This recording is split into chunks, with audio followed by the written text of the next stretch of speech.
Happy fathers day Srinivasulu పెద్దయ్య. మీరు పెద్దయ్యలాగా నాకు మంచి ఫ్రెండ్గాను ఉండేవారు. మీరు మీ ఆరోగ్యం కోసము ఇక్కడ బెంగళూరుకి వచ్చేవారు ఆయుర్వేదిక్ చూపించుకోవడానికి. సో అలాగా మీరు వచ్చిపోయేవారు కాబట్టి రిలేషన్ కూడా ఒక మంచి బాండ్గా పెరిగింది. ఫ్రెండ్లీగా చాలా బాగా ఉండేవారు. ఒకరోజు మీరు వచ్చినప్పుడు అమ్మ కూడా ఇంట్లో లేదు, నేను ఒకటే ఉన్నింటి ఇక్కడ. సో పెద్దయ్యని అడిగాను ఆ రోజు, పెద్దయ్య మీకు రేపు ఏం టిఫిన్ కావాలా, ఇడ్లీనా, దోశనా, పొంగల్, మీరు ఏమి ఇప్పుడే చెప్తే నేను అన్నీ నైటే రెడీ చేసుకుంటానంటే నీకు ఏది వచ్చిందో చేయరా అన్నారు. సో నెక్స్ట్ డే నేను మార్నింగ్ పొంగల్ వడ హోటల్ నుంచి తెచ్చాను. పెద్దయ్య వచ్చారు టిఫిన్కి. పెద్దయ్య నాకు ఇడ్లీ చేసే కాలేదు, కొంచెం పిండి ఇదైంది, సో అందుకే పొంగల్ వడ చేశాను అని చెప్పాను. పెద్దయ్య నేను పట్టుకోలేకపోయినా ఎంత ఖుషి అయినారో. చాలా సంతోషమైందిరా, నా కోసం ఇవన్నీ చేసినావు అని పెద్దయ్య చాలా మురిసిపోయినారు. అది ఎట్లో అలాగో పెద్దయ్యకి కొన్ని రోజులైనా తెలిసింది. నెక్స్ట్ టైం వచ్చినప్పుడు పెద్దయ్య, ఏమ్రా నువ్వు ఖుషి అయినా నువ్వు చేసినావని, నువ్వు హోటల్ నుంచి తెచ్చినావా అని. మళ్ళీ పెద్ద నాకు ఎట్లా చేసే కోసం పెద్దయ్య అంటే అవును కరెక్ట్ అని ఇంకా నార్మల్ అయినాము. పెద్దయ్య సార్ మీరు ట్రావెల్ చేస్తూ ఉంటారు కదా, ఎక్కడైనా ఒకసారి పిలుచుకొని పోండి అంటే ఒకసారి నేను గుంతకల్ హాలిడేస్కి వెళ్ళాను. అదే టైంకి పెద్దయ్య వచ్చినారు. అనుకోకుండా పెద్దయ్యకి ఢిల్లీ ట్రిప్ పడింది బిజినెస్ పరంగా. సో రా రీష్ నీకు కూడా బుక్ చేశాను రా అన్నారు. సరే వెళ్ళాము. స్టేషన్కి వెళ్తే పెద్దయ్య కూడా అప్పుడే టికెట్ తీసుకుంటున్నారు, నాకు కూడా అప్పుడే టికెట్ తీసుకున్నారు. అది వెయిటింగ్ లిస్ట్లో. ఎట్లా పెద్దయ్య అంటే నువ్వు రా, నాకు ఏజ్డ్ ఒకటి ప్లస్ ఫిజికల్ ఛాలెంజ్డ్ కాబట్టి నాకు సీట్ ఎవరో ఒకరు ఇస్తారన్న. సరే అన్నాను. వెళ్ళాం, ట్రైన్లో వెళ్ళాము. నైట్ అయ్యింది, ఇంకా సీట్లో దొరకలేదు. టీసీ వచ్చారు. పెద్ద ఎలాగో కన్విన్స్ చేసి మీరు ఇక్కడ ఉండండి, వెయిటింగ్ లిస్ట్ కాబట్టి ఇక్కడ ఉండండి, ఎక్కడ పోవద్దండి అని చెప్పి కన్విన్స్ చేశారు. సరే నా పెద్ద లేరా ఇంకా బెడ్షీట్ తీ అన్నారు. తీసాను, కింద వేసుకో పనుకో అన్నారు. ఓ మై షాక్, నేను ఫుల్ షాక్ అయిపోయినాను. ఏం పెద్దయ్య అంటే మళ్ళీ ఇట్లేరా మనం ఒకసారి దొరకండి ఇట్లా వెళ్ళాలి అన్నారు. సరే అనుకున్నాము. ఇంకా నెక్స్ట్ డే అక్కడ ఒక చిన్న లాడ్జ్ బుక్ చేసినారు. కామన్ బెడ్స్ అన్నీ ఉంటాయి. సో ఒకటే బెడ్ తీసుకున్నారు. ఏం పెద్ద అంటే దీంట్లో అడ్జస్ట్ చేసుకుంటామన్నారు. సరే అని అనుకున్నాము. ఆ రోజు చపాతీస్ అన్నీ వసంటి పంపించాను. ఆ చపాతీ అన్నీ తీసుకొని అక్కడ బెడ్ దగ్గర పెట్టినాము. వచ్చేసరికి ఫుల్ ఈవినింగ్ వచ్చినాము బిజినెస్ ముగించుకొని. చీమలు వచ్చినాయి, నైట్ అట్లే కొడుతూ ఉన్నాయి. అవన్నీ ఒక డిఫరెంట్ ఎక్స్పీరియన్స్. ఆ ఎక్స్పీరియన్స్ ఇప్పుడు కూడా నాకు గుర్తుండే అంటే ఎంత ఫన్నీ ఎక్స్పీరియన్స్ అనుకోండి. అంటే అది ఈ ట్రిప్ నాకు బాగా గుర్తుండిపోయింది. పెద్దయ్యతో షాప్స్కి వెళ్ళినప్పుడు రే ఎందుకు నేను పిలుచుకొని వచ్చింది, వాళ్ళు హిందీలో మాట్లాడుతున్నా ట్రాన్స్లేట్ చేయని వాడు. నాకు నిజంగా షాక్ మీద షాక్. ట్రిప్ మాత్రం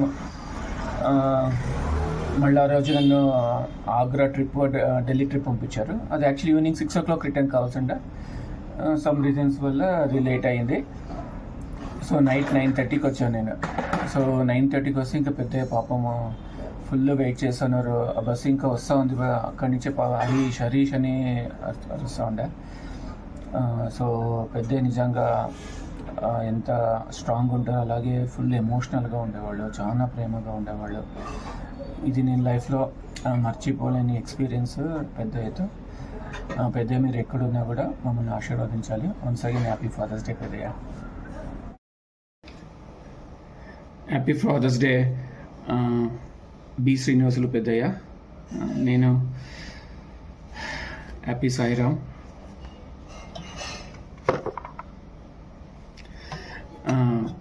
పెద్దయ్య 2 years బ్యాక్ నేను నెల్లూరుకి వచ్చినప్పుడు మిమ్మల్ని కలిశాను. చాలా సంతోషమైంది పెద్దయ్య మిమ్మల్ని చూసి. ఒక రిటైర్మెంట్ లైఫ్ ఎలా గడపాలి, ఎలాగుండాలి, ఎవరితో ఎట్లా మాట్లాడాలి అని తెలుసుకున్నాను పెద్దయ్య. చాలా కూల్గా ఉంటారు. మీతో మాట్లాడితే మైండ్ రిఫ్రెష్ అవుతుంది, పీస్ఫుల్గా ఉంటుంది పెద్దయ్య. నిజంగా ఏమప్ప బాగున్నావా, అందరు ఎలా ఉన్నారు, మీరు మాట్లాడించే విధానం కూడా చాలా గర్వం వేస్తుంది పెద్దయ్య. నిజంగా చాలా బాగా నాకు తృప్తిగా ఉన్నింది. నెల్లూరు 3 days ఉన్నాను, చాలా బాగుంది పెద్దయ్య. మీరు పెద్దమ్మ పిల్లలు అందరూ ఒక బ్యూటిఫుల్ ఫ్యామిలీ పెద్దయ్య. నిజంగా మీరు డైనింగ్ టేబుల్ పైన అందరి కోసము ఫ్రూట్స్ అన్నీ మీరు కట్ చేసి అందరికీ ఇవ్వడము, ఒక ఏం చెప్పాలి, నేను చాలా బాగా అనిపించింది నిజంగా నాకు. ఈ ఏజ్లో ఎలాగుండాలి, ఎట్లా ఉండాలి అని నాకు ఆ రోజు అర్థమైంది. సో నేను కూడా నా పిల్లలతో, నా ఫ్యామిలీతో, అందరితో అలాగే బాగా ఉండాలి, అందరి దగ్గర మంచి పేరు తెచ్చుకోవాలి, ఆరోగ్యంగా ఉండాలి అని కోరుకుంటున్నాం పెద్దయ్య. ఇంట్లో ఫ్రూట్స్ లేవు కాబట్టి మీరు ఆ రోజు ఫ్రూట్స్ అన్నీ కట్ చేశారు కదా మేము వచ్చినప్పుడు. సో అందుకే ఈరోజు టమాటోగా పెట్టాను పెద్దయ్య. ఆ రోజు అది గుర్తొచ్చింది. సో అందుకే ఇలాగ అన్నీ పెట్టుకున్నాను. వీలైతే బెంగళూరుకి రండి పెద్దయ్య. మీరు ఆ ఇంట్లో ఉన్నప్పుడు కూడా నాకు వచ్చినట్లు గుర్తులేదు. మోస్ట్లీ గృహప్రవేశం వచ్చినంటారు, అంటే 15 years అయింది ఆల్మోస్ట్. సో ఈ ఇంటికి వచ్చి 2 years అయింది. సో మీరు పెద్దమ్మ రాండి, ఒకసారి వచ్చి మమ్మల్ని ఆశీర్వదించాలి. Once again happy fathers Day. Sairam. Hi నాన్న, హ్యాపీ ఫాదర్స్ డే. మీరు ఎక్కడున్నా కూడా మమ్మల్ని ఆశీర్వదించాలి. నాన్న గురించి చెప్పాలంటే చాలా ప్రేమగా ఉండేవారు. అందరంటే చాలా ఇష్టము. రేఖ అంటే పిచ్చి. రేఖ ఏం అడిగినా, ఒకవేళ తను చెప్పకున్నా కూడా తన మనసులో ఏముందని కనుక్కొని నాన్న అన్నీ చేసేవాడు. కానీ దీప అడిగితేనే చేసేవాడు. చాలా బాగుంది. ఇంకా నేను దీప ఎట్లా చదివితే అందరికీ తెలుసు, మన ర్యాంకులు అందరికీ తెలుసు. సో సిగ్నేచర్ కావాలి కదా రిపోర్ట్ కార్డులో. సో నాన్న కొనుక్కున్నప్పుడు అర్లీ 7:30 మేము స్కూల్కి బయలుదేరాలి. అప్పుడు 7:25కి నాన్నని లేపి సిగ్నేచర్ చేయించుకునేవాళ్ళం. అప్పుడు నాన్న ఏమనేవాళ్ళు, నిద్ర మూడ్లో ఉండేవాళ్ళు. మళ్ళీ ఇంకా ఈవినింగ్ అట్లా అడిగేవాళ్ళు, ఎట్లా ఎంత వచ్చింది ర్యాంకు అని చెప్పేవాళ్ళు. సో బాగా చదువుకోండి అని చెప్పేవాళ్ళు. Very soft, very humble. చాలా మిస్ అవుతున్నాం మేము. సో ప్రతి ఒక్కరు spend more time with your family, kids especially, కొడుకులు, కూతుర్లు, గ్రాండ్ చిల్డ్రన్తో బాగా టైం స్పెండ్ చేయండి. Once again happy fathers day నాన్న.